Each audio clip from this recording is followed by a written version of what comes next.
let it hang, hang.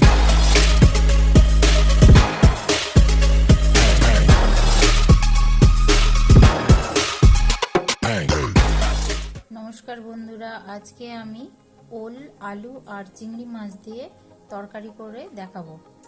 আমার লাগছে ওল, এই আলু আর আমি চিংড়ি মাছ নিয়েছি। চিংড়ি মাছগুলো ছাড়িয়ে আমি ধুয়ে নিয়েছি। এবারে আমি ওল আর আলুটা কাটবো। ওলটাকে আমি ছাড়িয়ে নিয়েছি। এবারে এটাকে আমি ছোট ছোট পিস করে আমি কাটবো। খুব বড় করব না, এইরকম ভাবে পিস করতে হবে। পুরো ওলটাকে এইভাবে আমি কেটে নেব। আলুও ঠিক আমি এই সাইজের আমি আলু কেটে দেব। আমি চিংড়ি মাছটার মধ্যে সামান্য নুন আর হলুদ মাখিয়ে নেব। এইভাবে নুন হলুদটা আমি মাখিয়ে নিলাম। আমি আরেকটা বাটির মধ্যে 1 চামচ জিরে গুঁড়ো, 1 চামচ ধনে গুঁড়ো, হলুদ গুঁড়ো 1/2 চামচ মতো, আর দিয়ে দিচ্ছি লঙ্কার গুঁড়ো। যে যতটা ঝাল খাবে সেই বুঝেই লঙ্কাটা দেবে। এই লঙ্কাটা আমার প্রচণ্ড ঝাল, সেই কারণে আমি এটা 1/4 চামচ আমি দিয়েছি। এবার এর মধ্যে আমি একটু জল দিয়ে এই পেস্টটা আমি তৈরি করে নেব।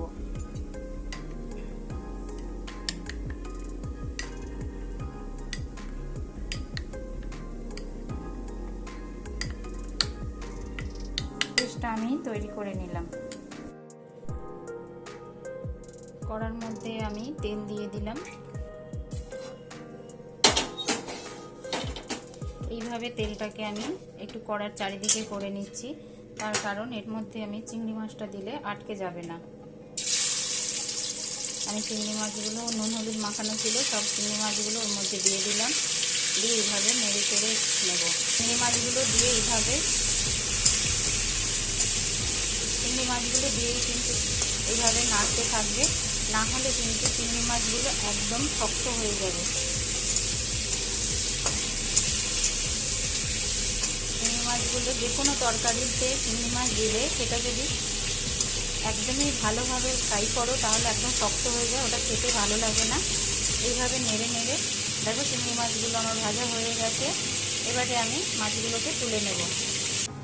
চিংড়ি মাছগুলো আমি তুলে নিয়েছি। এবারে ওর মধ্যে আমি কেটে রাখা ওলগুলো ছেড়ে দেব। বন্ধুরা, আমি যে মশলাটা দেখাই সেটা আমি অল্প রান্নার জন্য, কেউ যদি বেশি রান্না করো, পরিমাপের বেশি নাও, তাহলে তখন সবজির পরিমাণ বেশি হলেই কিন্তু মশলার পরিমাণটা একটু বেড়ে যাবে। তো তোমরা সেইভাবেই মশলাটা দেবে। বেশি রান্না করছো অথচ আমি যে মশলাটা দেখাচ্ছি সেটা দিচ্ছ, তাহলে কিন্তু তরকারির স্বাদ একদমই হবে না, ফিকা হয়ে যাবে। তো এতে আমার 300 গ্রামের মতন ওল আছে। আমি সেই 300 গ্রাম ওলে যতটা মশলা লাগে আমি সেইটা দিয়েছি। তো আমি এইভাবে ওলটাকে ভালো করে ভেজে নেব। দেখো বন্ধুরা, চিংড়ি মাছটা কিন্তু এইভাবেই ভাজা হবে, এর থেকে যেন বেশি শক্ত না হয়ে যায়।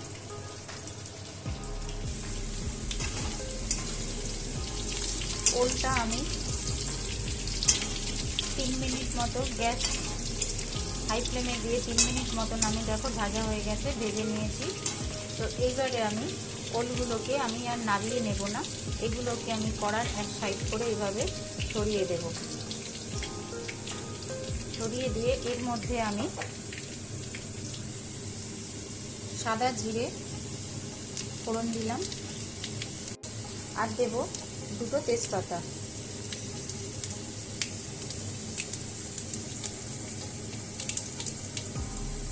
এবারে এর মধ্যে দিয়ে দেব আমি একটা পেঁয়াজ একদম মিহি করে কুচিয়ে নিয়েছি, সেই কুচনো পেঁয়াজটা এর মধ্যে আমি দিয়ে দেব।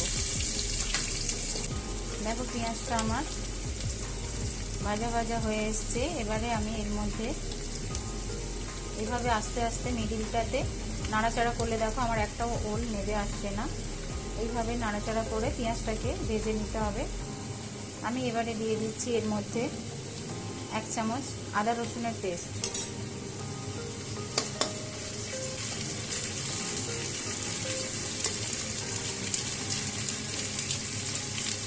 এবারে আমি ওলগুলোকে এর মধ্যে নামিয়ে নেব, নিয়ে এটাকে ভালো করে কষাবো।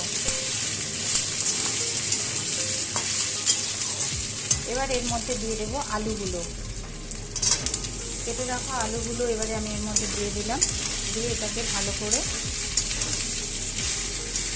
নেড়ে চেড়ে নেব। আমি মিনিট 3 কষানোর পরে আমি দিয়ে দিচ্ছি এর মধ্যে সেই ভিজিয়ে রাখা মশলাটা।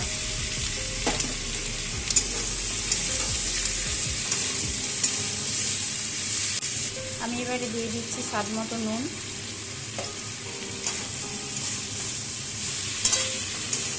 নুনটা দিয়ে এবারে আমি যে বাটিতে মশলাটা ভিজিয়ে রেখেছিলাম তার মধ্যে একটু জল দিয়ে বাটিটা দিয়ে আমি এর মধ্যে সেই জলটা দিয়ে এবারে এটাকে আমি মিনিট 5 মতো এটাকে আমি ভালো করে মিডিয়াম আঁচে এটাকে কষাবো।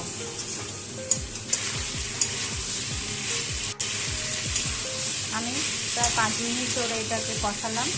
দেখো এর মধ্যেই আমার ওল সেদ্ধ হয়ে গেছে, ওলও সেদ্ধ হয়েছে এবং আলুও সেদ্ধ হয়েছে। তবে এর মধ্যে আমি এবারে দিয়ে দেবো ভেজে রাখা চিংড়ি মাছগুলো।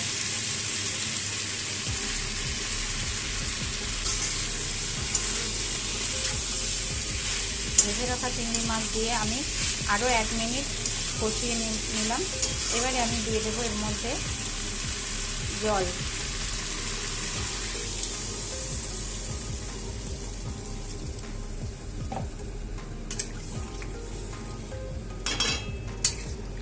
এবারে এটা আমি ঢাকা দিয়ে দেব।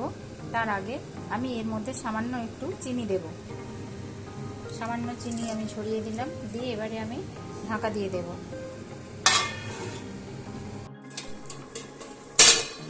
আমি ঢাকাটা খুলে তরকারি দেখো টকবক দিয়ে ফুটে গেছে এবং আমার আলু একদম সেদ্ধ হয়ে গেছে, ওলও সেদ্ধ হয়ে গেছে।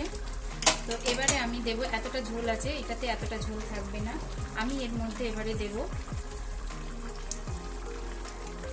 টমেটো সস, তার কারণ আমার কাছে টমেটো নেই, আমি তবে রান্নাতে বেশি টমেটো সসটা ইউজ করি।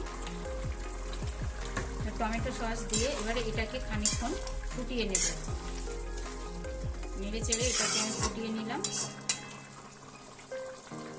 এবারে হয়ে গেছে, আমার ফোটানো হয়ে গেল। এবারে আমি গ্যাস একদম বন্ধ করে দেব, মাখা মাখা হবে তরকারিটা। এর মধ্যে আমি দিয়ে দেব গরম মশলার গুঁড়ো, দিয়ে এটা নেড়ে চেড়ে আমি ঢাকা দিয়ে রেখে দেব। আমার রেডি হয়ে গেল আলু ওল চিংড়ি দিয়ে তরকারি। গন্ধ তো এত সুন্দর বেরিয়েছে, পুরো মনে হচ্ছে যে আমি মাংস রান্না করেছি, কিন্তু একদম মাংসর মতন খেতেই হবে এটা।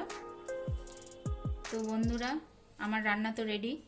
কমেন্ট বক্সে লিখে জানাবে কেমন হলো। টাটা।